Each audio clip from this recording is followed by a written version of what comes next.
안녕하세요. 우리 구약성서 2회 이제 14번째 주 종강 전 일주전 수업에 들어갑니다. 다음 주면 종강이고 여러분들의 성적 평가는 이번 주까지 낸 과제에 의해서 이제 결정될 거고 다음 주는 이제 간략하게 이제 종강으로 이제 마칠 것 같은데요. 한 학기 동안 수고하셨고 저희 교수님들도 이제 수고 많으셨고 다음 학기에도 이 온라인 강의가 될 수밖에 없는 불안한 지금 조짐들이 있는데 어쨌거나 사정되는 대로 하긴 해야 되는데 뭐 이번 학기도 이제나 저제나 그 대면 수업 시작을 기다리다가 이제 결국은 이렇게 끝나는 판인데 모르겠어요. 다음 학기는 어떻게 될지. 그러나 하여튼간 되도록이면 정상적인 활동을 우리가 해야 되지 않겠습니까? 그래서 다음 학기 때는 되도록이면 여러분들 실제로 이제 뵙게 되기를 원하고 이번 이제 구약성서 신학 14번째 주 이제 강의를 시작하겠습니다. 여러분들 그 오늘 내용이 새로운 삶, 공동체, 새로운 위기들 이런 건데 제 12장이고요. 여러분들 교재로는 제 12장, 이 교재 12장 새로운 그죠? 새로운 삶, 갱신된 공동체, 그다음에 새로운 위기들 해서 커버해야 될 성경 본문들이 역대기, 상하, 에스라, 느헤미야, 기타 소예언서들, 이사야 56장에서 66장, 아가서, 다니엘, 룻기, 에스더, 시편 일부 상당히 많은 부분들 커버를 해야 되는 상황인데 그런데 여러분들 오늘 강의가 너무너무 중요해요. 이제 다 끝났다 생각하시고 그 마음을 방심을 하지 마시고 오늘 강의가 왜 중요하냐 하면 오늘 여러분들은 포로기 이후 시대 내지는 페르시아 시대 내지는 제2성전 시대에 대해서 배울 겁니다. 자, 이게 왜 중요하냐 하면 지금의 구약 성경의 대부분의 성경들이 마지막으로 완성된 시기입니다. 그리고 요 시기는 너무나 다양한 시대적인 도전들, 그래서 다양한 신학과 문학적인 전승들이 막 우후죽순처럼 막 솟아나는 시기예요. 이 시기를 잘 여러분들이 이해하셔야 지금까지 쭉 이번 학기의 구약성서 신학을 여러분들 들으신 것에 대한 그 의미를 찾을 수가 있고 구약성서 신학을 이제 해석의 관점에서 우리 삶의 언약적 삶의 구조화시키는데 실제적인 도움을 주는 시간이 되겠습니다. 일단 아까 세 가지 얘기한 거 포로기 이후 시대다라고 했을 때는 포로기가 언제 끝나요? 고레스 칙령에 의해서 538년에 끝나죠. 그리고 나서 포로 귀환 공동체가 계속해서 이제 돌아오게 되잖아요.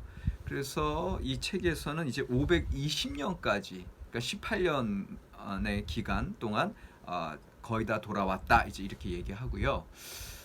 그런데 포로기 이후 시대는 시작하는 시점은 기원전 538년 페르시아의 초대 황제 고레스 칙령에 의해서 그렇게 시작은 딱 그렇게 알겠는데 끝이 어딘지 정확하게 안 나. 포로기 이후 시대의 끝은 어디까지냐 할 때 심지어 포로기 이후 시대는 아직까지도 계속된다 이렇게 얘기하는 학자들도 있으니까 그래서 포로기 이후 시대를 다른 말로 페르시아 시대라고도 하는 거예요. 그러니까 페르시아 시대는 분명하죠.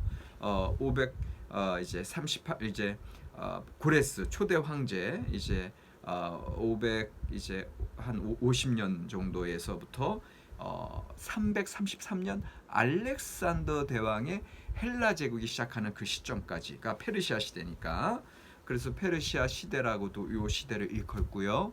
그 다음에 또 다른 개념이 이제 제2성전 시대라고 얘기하는 거는, 이제 페르시아 시대는 이제 이방적인 관점이니까 제2성전 시대는 여전히 이스라엘의 포로기한 공동체가 520년부터 515년 5년 동안 제2성전을 짓잖아요. 그래서 솔로몬 성전이 다 허물어진 그 위에다가 제2성전, 솔로몬 성전보다 화려하지는 않지만 이 시대의 가장 중심적인 역할을 한 게 성전이거든. 이때는 템플 커뮤니티라 그래요. 템플 커뮤니티. 그래서 성전 공동체가 이제 이 포로기한 공동체 이 시기의 역사를 이끌고 가거든요.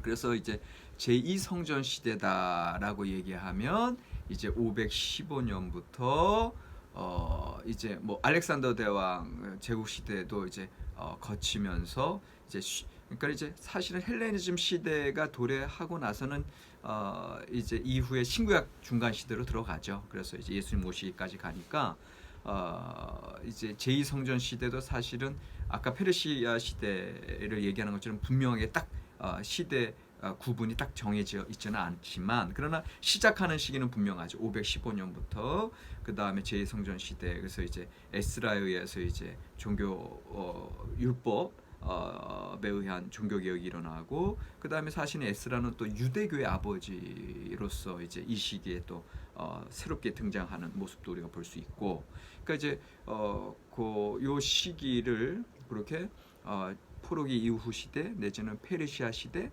내지는 제2성전 시대다. 그래서 요것이 끝나고 나면 신구약 중간 시대가 되고, 그리고 나서 예수님 오시고 나서 신약 시대가 열리는 거예요. 그러니까 지금 여러분들은 구약 성경 시대의 말기를 보고 계신데, 근데 제가 초두에 말씀드렸듯이 이 구약 성경 시대의 말기가 너무너무 중요하다. 성경의 구약 성경의 정경화도 이때 이루어지고요. 그리고 이 시기에 너무나 많은 시대의 변화에 따른 야훼 신앙의 일관된 흐름이 어떻게 흘러가나 이것도 봐야 되고, 그러면서도 각 시대의 도전에 어떻게 응답하고 있는지 이걸 보게 되는 거고요. 그래서 이 시대에 세 가지 중심된 화두면 화두고 중심된 이슈면 이슈고 세 가지 중심된 사상을 이제 말씀드린다면, 첫 번째는 다양성이에요. 이 시기에 상당히 다양한 일들이 일어나요. 바빌론 제국에서 페르시아 제국으로 바뀌죠. 페르시아 제국에서 이제 알렉산더, 이제 헬레니즘이 막 밀려 들어오는 때죠. 거기뿐만 아니라 이스라엘의 여호와 신앙 자체도 이제 포로로 끌려갔다가 포로로 돌아온 사람들이 진짜 하나님의 백성이냐, 그 땅에 예루살렘에 남아 있었던 사람들이 진짜 백성이냐, 그러면서 그 유대인들 자체에서도 그런 이제 분쟁들, 파당들이 생기기 시작하고, 그러니까 이제 이 시기는 그냥 다양성이에요. 다양성. 첫 번째가 다양성, 그다음에 두 번째가 그럼에도 불구하고 아까 말씀드린 대로 템플 커뮤니티가 제2성전 짓고 난 다음에 형성이 돼요. 그래서 이 시대는 성전 중심으로 가요. 그러니까 성전 중심으로 가면서 제사장의 역할 내지는 레위인의 역할이 이제 부각이 되는데, 근데 이제 성전 중심으로 가면서도 여전히 그 성전 중심의 그 또 핵심에는 율법, 토라 신앙이 이제 자리하고 있어요. 그래서 성전 중심, 율법 중심의 신앙이 또 이 시대의 두 번째 시대 정신이고, 그 다음에 이제 세 번째가 새로운 시대적인 도전, 이 다양하고도 새로운 시대 도전에 대한 새로운 해석이에요. 새로운 해석. 그래서 이걸 이제 전승의 보존과 개혁이다. 이제 이런 말을 제가 좋아하는데, 이 시대에 그 여호와 신앙, 일관된 여호와 신앙을 어떻게 유지하느냐, 그 전승의 보존이죠. 그런데 또 다양한 시대적 도전에 의해서 또 새롭게 해석하고 새롭게 신앙 전승들을 개혁해 나가고, 그래서 구약 성경이 오늘날까지 우리에게 이어지는 거거든요. 이 시대에 만약에 시대적인 도전에 제대로 응답하지 않고 새롭게 해석되고 개혁되지 않았다면 지금 구약 성경은 오늘 우리에게까지 전해지지 못해요. 그러니까 그런 면에서 어떻게 보면 이제 생존의 수사학으로, 옛날에 우리 서영원 옛날에 이제 우리 명예 교수님 말씀하신 것처럼 어떤 생존의 어떤 그런 신앙들이 이렇게 전승의 보존과 개혁을 통해서 쭉 이어져 내려왔다. 그러니까 이 세 가지를 좀 기억하셔서 다양성, 그다음에 성전 중심, 율법 중심의 신앙, 그다음에 전승의 보존과 개혁, 새로운 해석들, 요것들을 이제 기억하시고 쭉 이번 강의를 들으시면 되겠습니다. 바로 그 648쪽으로 우리 교재 648쪽으로 한번 넘어가 보시면 이제 그 앞에 쭉 여러분들 읽으셔야 되고 그 부분들은 여러분들이 이제 이해하실 수가 있고요. 이제 648쪽에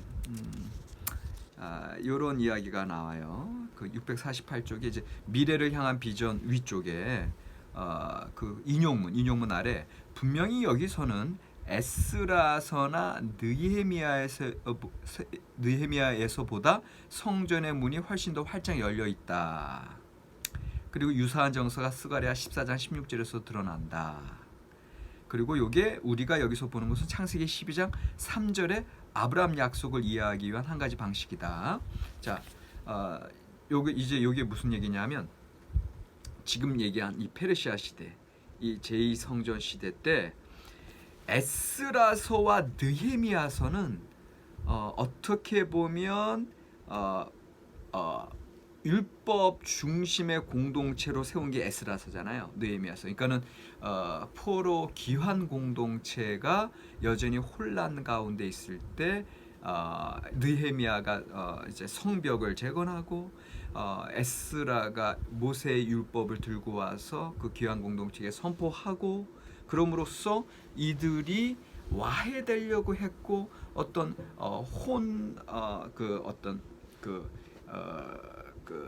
이제 자폰을 통해서 그 어떤 유대인 공동체 순수성이 와해되려고 하는 시기에 이들은 이제 그 유대 그 여호와 신앙의 순수성을 가지고 있는 사람들의 어떤 정체성, 참된 이스라엘의 정체성을 세우려고 했던 거거든요. 그러니까 이게 역대기 역사가들과 에스라 느헤미야가 같이 가요. 그래서 이 시대의 중요한 두 흐름을 제가 얘기하려고 하는 거예요. 이 시기에 어떻게 보면은 자기네들의 그 고유의 이스라엘 그 순수한 신앙 공동체를 세우려고 했던 흐름은 에스라 느헤미야 그 다음에 역대기 역사가들이에요. 근데 반면에 이들의 좋은 점은 그렇게 순수한 신앙 공동체를 세우려고 노력을 했으나 자폰을 금지하고 율법을 선포하면서 그러나 이들은 어떻게 보면 폐쇄성으로 가요.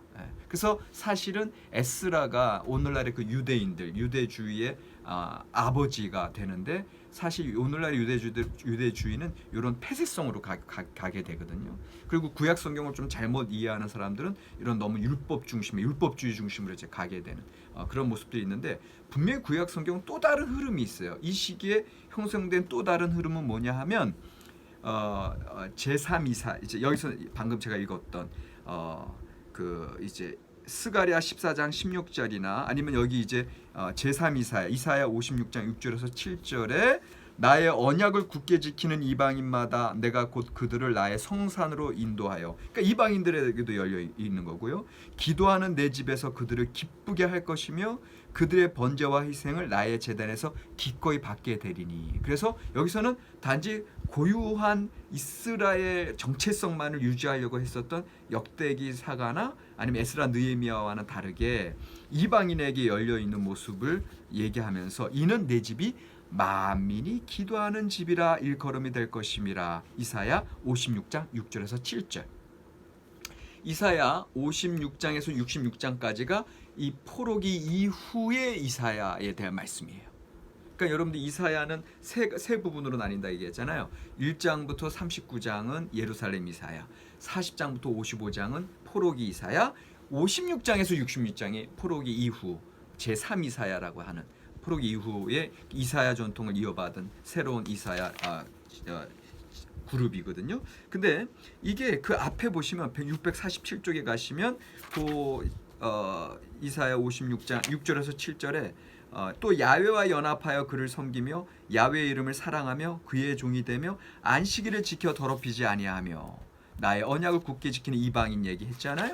그러나 이제 그 앞에 보면은 이방인과 고자 그 당시의 장이후들, 그래서 이전의 신명기법에 의하면 하나님의 예배에 거룩한 성에 절대로 나올 수 없는 사람들까지도 다 포용하는 게 나와요.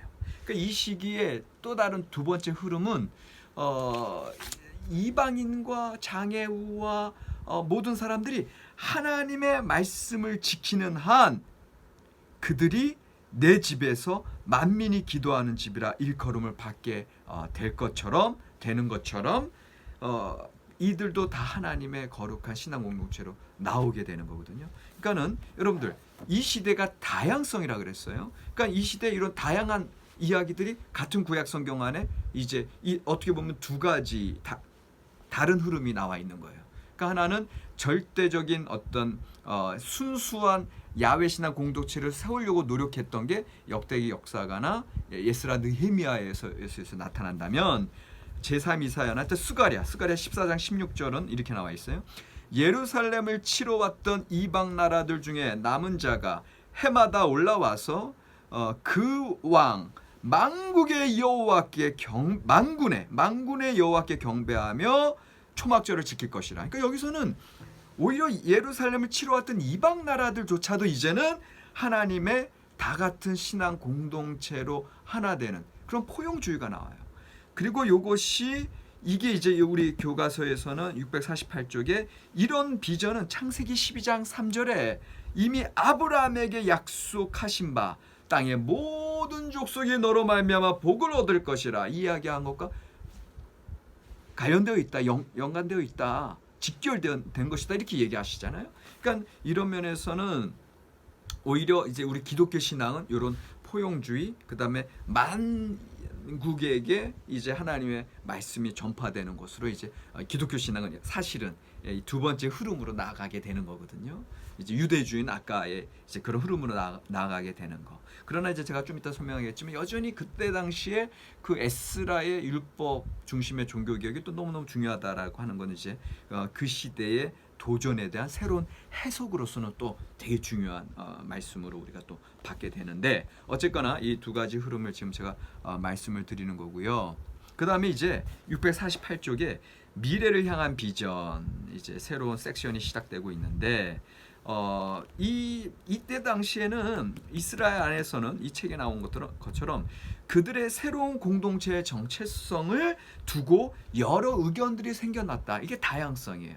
왜 새로운 공동체의 정체성에 대한 문제가 생겨요? 왜냐하면 지금 포로에서 돌아왔다니까. 예, 그리고 그때 돌아왔지만 또 그 땅에 남아있던 사람들도 있었다니까요. 그러니까 누가 참 이스라엘인가에 대한 그런 견해들이 막 서로 갈등이 되고 부딪히는 거예요. 여러분들 아다시피 에스라 느헤미야 보면은 이제 돌아온 귀한 공동체가 성전을 지으려고 했을 때 그때 당시 그 땅에 남아있던 자들이 우리도 성전 건축에 참여하게 해달라. 이런 건축 역사에 우리도 참여하겠다. 못하게 하잖아요. 그러니까 그 소리는 이미 이들 공동체 내에서도 이제 그런 부딪힘이 있으면서 사실은 이 시대의 주류는 누가 차지해? 그 포로에서 돌아왔던 사람들이 차지해요. 포로로 끌려갔다 돌아온 사람들이 골라. 그러니까는 골라라고 하는 히브리어로 이제 그 포로민들 이제 끌려갔다 돌아온 사람들 얘기하는 거고, 아마레츠, 그 땅에 남아 있었던 사람들은 아마레츠거든요. 그러니까 이들 사이에 처음에 갈등이 있다가 나중에 주류를 형성하게 되는 거, 골라들. 그런데 실제로 에스라 느헤미야 역대기 역사가들은 다 이 골라에서 나오는 거거든요. 그러니까 지금 우리가 알고 있는 정보로서는 사실은 이 골라의 주류의 그 이야기들 더 많이 듣고 있죠. 네. 그러나 이 아마레츠, 그 땅에 있었던 사람들도 여전히 이방족 속도 섞이고 후에 그들이 이제 사마리아인들이 되잖아요. 예수님 시대에 이르러서까지. 그러나 사마리아 오경이 이제 전승되어 내려오는 것처럼 이들도 여전히 야훼 신앙을 여전히 섬기고 있었거든요. 그러니까 이제 요런 다양한, 이제 요거는 이제 단순한 예고, 더 다양한 시대적인 도전들. 왜? 그 시대에는 식민지였기 때문에 페르시아의 식민지, 페르시아 식민지가 이 예루살렘에 있는 게 아니라 사마리아에서도 있었고 이쪽 아람 쪽에서도 있었고 이쪽에 이제 페르시아 쪽에서 이쪽 페니키아 쪽에서도 있었고, 그러니까는 다양한 그런 식민지의 그 어떤 정치적인 이해관계가 또 결부되어 있었던 게 이 시기에 일어나는 일들이거든요.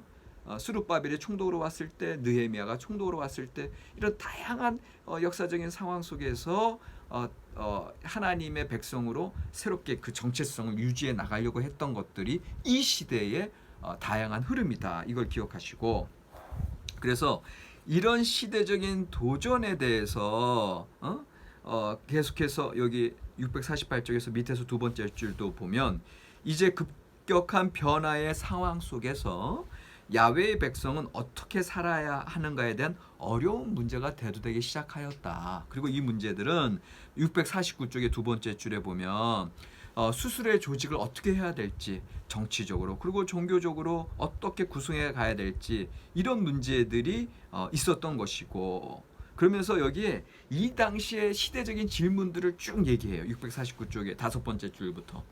이스라엘은 페르시아의 식민지로서 그대로 남아 있어야 하는가? 정치적인 독립 없이 이렇게 그냥 이렇게 살아가야 되는가? 두 번째, 공동체의 권력은 야훼 숭배자들에 의해서 지어져야만 하는가? 그러니까 그 당시 헤게모니가 돌아왔을 때 골라들은 야훼 숭배자들인데, 또 다른 그 시대에 또 다른 예루살렘에 살고 있었던 다른 신을 섬기는 사람들도 있었단 말이에요. 그런 문제들 부딪히고, 새로운 체제 속에서 제사장들의 역할은 무엇인가? 왜냐하면 제2성전이 지어지면서 제사장들이 단지 종교적인 제사장뿐만 아니라 사회 리더, 정치적인 리더의 역할도 하게 되거든요. 또 다윗에게 주어진 영원한 약속은 현실의 상황에서 어떠한 의미를 주는가? 이 메시아 사상이 또 어떻게 발전해 가는지, 이따시의 메시아 상황도 이 책에서 나오지만 되게 모호하게 여러 가지로 다양하게 나타나는 거. 그 다음, 예루살렘과 그 주변의 거주민들과 이방 땅에 살고 있는 야훼 숭배자들은 서로 어떠한 관계를 가지고 있는가. 이게 무슨 일인지 아세요? 이제 디아스포라, 유대인들이 디아스포라 되면서 예루살렘의 야훼 숭배자들, 유대인들만 있는 게 아니라 알렉산드리아에도 있고 엘레판티네도 있고 여전히 메소포타미아 쪽에도 있고, 이런 다양한, 그러니까 너무나 다양한 시대, 이 시대가. 그러니까 그런 상황 속에서 이러한 모든 질문들, 그런데 여기 책에서 이러한 모든 질문들은 결국 동일한 질문이며 정치적인 동시에 종교적인 질문이다. 이러한 질문들에 대한 대답들이 신학적인 권위를 가지고 이제 주어지게 된다. 신학적인 새로운 해석들이 이 시대에 이제 들어가게 되는데, 일단은 대표적으로 세 가지 설명이 이제 여기서 나타나는데, 그 당시에 신학적인 이런 다양한 질문들 가운데 어떻게 새로운 공동체의 정체성을 찾아야 되느냐 할 때, 첫 번째가 요 중간에 나타나듯이 에스겔 40에서 48장이에요. 에스겔 40에서 48장은 새로운 성전에 대한 비전이잖아요. 에스겔이 보았던 회복의 환상이 첫 번째 대안이다. 에스겔 40에서 48장은 성전 재건 이후의 삶에 대해서 성전의 재건과 동시에 하나님께서 그리로 되돌아오실 것을 보았다. 그러니까는 그리고 이 에스겔이 보았던 그 이제 새로운 대안, 얼터너티브는 뭐냐? 결국 그 환상은 성전과 그곳에 속한 사람들에게 높은 지위를 부여한 셈이다. 이스라엘이 이제는 제사장에 의한 지배 체계를 채택해야 한다는 판단을 드러내고 있다. 그러니까 에스겔의 40에서 48장의 그 환상을 통한 새로운 신앙 공동체의 모습, 그리고 새로운 이스라엘 공동체의 모습은 신정주의예요. theocracy. 그러니까는 제사장이 곧 종교적인 지도자가 곧 정치적인 지도자가 돼서 다스리게 되는 신정 정치 체제가 첫 번째 대안이었어요. 두 번째 대안은 뭐냐? 학계에게 나타나는데 649쪽 밑에서 두 번째. 실제로 학계는 자신이 성전의 재건을 옹호했던 만큼이나 정치적인 수완가였다. 그러니까 학계와 스가랴 예언자의 격려에 의해서 제2성전이 520년부터 515년에 지어지거든요. 근데 그때 당시에 그 저기 그 종교적인 지도자는 또 여호수아 대제사장이 있었고, 그 다음에 정치적인 지도자는 수르바벨이 있었거든요. 근데 어쨌든 학계가 그렇게 이야기하면서, 학계는 성전 재건을 얘기하면서도 동시에 650쪽 두 번째 줄 다윗 왕조의 회복의 중요성도 확신하고 있었고, 그러면서 이 수르바벨을 다윗 집안의 사람으로 언급하면서 학기에서 2장 23절에서 수르바벨을 다윗 집안의 사람으로 얘기하면서 인장, 다윗이 지녔던 인장은 뭐예요? 왕의 권위죠. 그 왕의 어떤 주권이죠. 그 인장으로 수르바벨을 표현한다. 이 말은 뭐냐면, 학계는 이스라엘 되기 위해서는 성전뿐만 아니라 다윗 가문 출신의 왕이 있어야 한다고 얘기한다. 그러니까 결국은 왕정 체제의 회복을 얘기했던 것.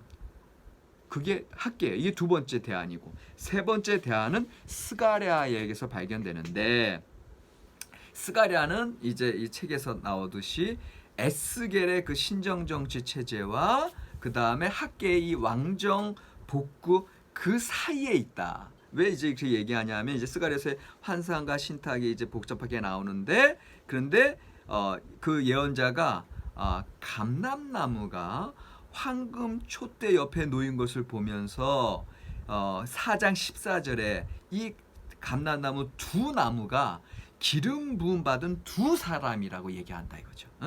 그러니까 황금 촛대 옆에 두 감람나무가 있는데 그 기름 부은 두 사람을 의미하는데, 한 사람이 총독 스룹바벨 정치적 리더, 그 다음에 또 다른 사람이 대제사장 여호수아 종교적 리더. 그러니까는 스가랴는 분명 정치와 종교를 분담하는 이원적인 정치 체제를 옹호한다 이렇게 나와 있죠. 그러니까 이 시대의 다양한 도전 가운데 그들이 새로운 공동체를 예후드 공동체인데, 그 유다 공동체, 포로기한 공동체, 예후드 공동체를 어떻게 이루어가야 되냐 했을 때 이 세 가지 신정 정치 체제, 또 왕정 체제, 아니면 이원적인 운영 체제, 이것을 이제 이제 하는 것처럼 이 시기에는 그런 다양한 대안들이 이제 주어지게 된다. 그렇게 이제 이야기하고 있고요. 그래서 일단은 여러분들 지금 이 첫 번째 시간이 이제 끝나고 있는데, 요 첫 번째 제가 얘기한 것에 있어서 특별히 이 시대에 그 시대적인 도전들 앞에서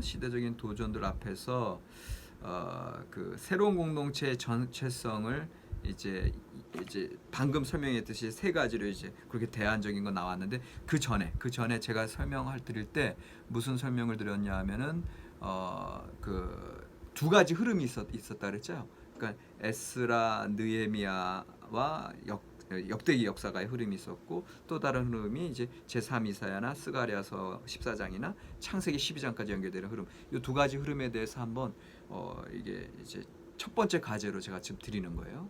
이 두 가지 흐름을 좀 한번 써 주시면 좋겠습니다.